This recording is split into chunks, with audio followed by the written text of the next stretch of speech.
மத்தேயு எழுதின சுவிசேஷம் 24ஆம் அதிகாரம் 3ஆம் வசனத்தை வாசிக்க கேட்போம். மத்தேயு 24:3 பக்கம் 37. பின்பு அவர் ஒலிவ மலையின் மேல் உட்கார்ந்திருக்கையில் சீஷர்கள் அவரிடத்தில் தனித்து வந்து இவைகள் எப்போது சம்பவிக்கும் உம்முடைய வருகைக்கும் உலகத்தின் முடிவுக்கும் அடையாளம் என்ன எங்களுக்கு சொல்ல வேண்டும் என்றார்கள். ஆமென். எங்களுக்கு சொல்ல வேண்டும் என்றார்கள். அருமையான தேவனுடைய பிள்ளைகளே, இந்த இடத்துல அருமையான சீஷர்கள் ஒரு கேள்வியை கேட்கிறார்கள். என்ன கேட்கிறாங்க? அவரிடத்துல தனித்து வந்து, இது தனி ஜெபத்தை குறித்ததான ஒரு காரியமாக இருக்கிறது. நம்ம ஏற்கனவே தனி ஜெபத்தை குறித்து தொடர்ந்து நம்ம தியானம் பண்ணி கொண்டே வருகிறோம். அதன் அடிப்படையில் இன்றைக்கும் கர்த்தர் நமக்கு இந்த தனி ஜெபத்திலே சீஷர்கள் ஏசப்பா கிட்ட ஒரு காரியத்தை கேட்கிறாங்க. என்ன கேட்கிறாங்க?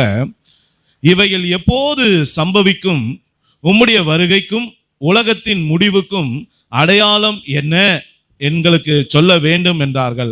அருமையான தேவனுடைய பிள்ளைகளே, தனி ஜெபத்திலே நாம அநேக காரியங்களை கேட்டு பெற்றுக்கொள்வது போல இன்றைக்கு இந்த உலகத்திலே நடக்க போகிற, அதி சீக்கிரத்திலே நடக்க போகிற ஏசப்பாவுடைய வருகை குறித்தும் உலகத்தினுடைய முடிவை குறித்தும் கூட நம்ம ஏசப்பாவிடத்துல தனி ஜெபத்தில் கேட்கும்போது தேவன் அதை நமக்கு வெளிப்படுத்தி கொடுக்க அவர் உண்மையுள்ளவராய் இருக்கிறார். ஆதலால் அருமையான தேவனுடைய பிள்ளைகளே, இன்னைக்கு ஏசப்பாவுடைய வருகை குறித்து நாம் அறிந்து கொள்ள வேண்டியது மிகவும் அவசியமான ஒரு காரியமா இருக்கிறது. ஏனென்றால் அவருடைய வருகை வரும்போது நாம் அதில் எடுத்துக்கொள்ளப்படணும். அதுதான் மிக பிரதானமான ஒரு காரியம். அந்த வருகை குறித்து தேவன் ஆரம்பத்திலிருந்தே நமக்கு சொல்லிக்கொண்டே வருகிறார். இதோ சீக்கிரமாய் வருகிறேன் அப்படின்னு சொல்லி ஆண்டவர் அநேக நாட்களாகவே பல பரிசுத்தவான்கள் மூலமாக காலமாக தேவன் எச்சரிப்பு கொடுத்து கொண்டே வருகிறார். இத்தனை காலம் கொடுத்த எச்சரிப்புக்கும் இப்பொழுது கொடுக்கிற எச்சரிப்புக்கும் ரொம்ப வித்தியாசம் இருக்கு. இவ்வளவு காலம் அந்த எச்சரிப்பு கொடுக்கும் போது அது வெறும் செய்தியா இருந்தது. உலகத்துல எந்த அடையாளங்களும் பெரும்பாலும் காணப்படுவதில்லை. ஆனா இன்றைக்கு நாம வாழ்கிற காலத்துல துரிதமாக சில காரியங்கள் நடந்தேறுகிறதை நீங்க செய்திகளை கேட்டிருப்பீங்க, சில பேர் சொல்லுவதை கேட்டிருப்பீங்க.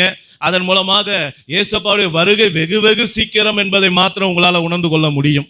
அப்ப அருமையான தேவனுடைய பிள்ளைகளே, இந்த ஏசப்பாவோட வருகையை நாம இழந்து போகாம இருக்கணும்னா, அந்த வருகையில நீங்களும் நானும் எடுத்துக்கொள்ளப்படணும், நம்முடைய குடும்பம் எடுத்துக்கொள்ளப்படணும், நம்முடைய பிள்ளைகள் எடுத்துக்கொள்ளப்படணும்னா இன்னைக்கு நாம செய்ய வேண்டிய காரியம் என்ன என்பதை நாம் அறிந்து கொள்ளும்படியாக கர்த்தர் நம்மோடு கூட பேசுகிறார். நம்முடைய ஆத்தும ரட்சிப்பை குறித்ததான ஒரு செய்தி, நம்முடைய மீட்பை குறித்ததான ஒரு செய்தி, இது கடைசி கால எச்சரிப்பை கொடுக்கும்படியான ஒரு செய்தி, நித்திய ஜீவனை பெற்றுக்கொள்ளுகிறவர்களை குறித்ததான ஒரு செய்தியாக இது இருக்கிறது.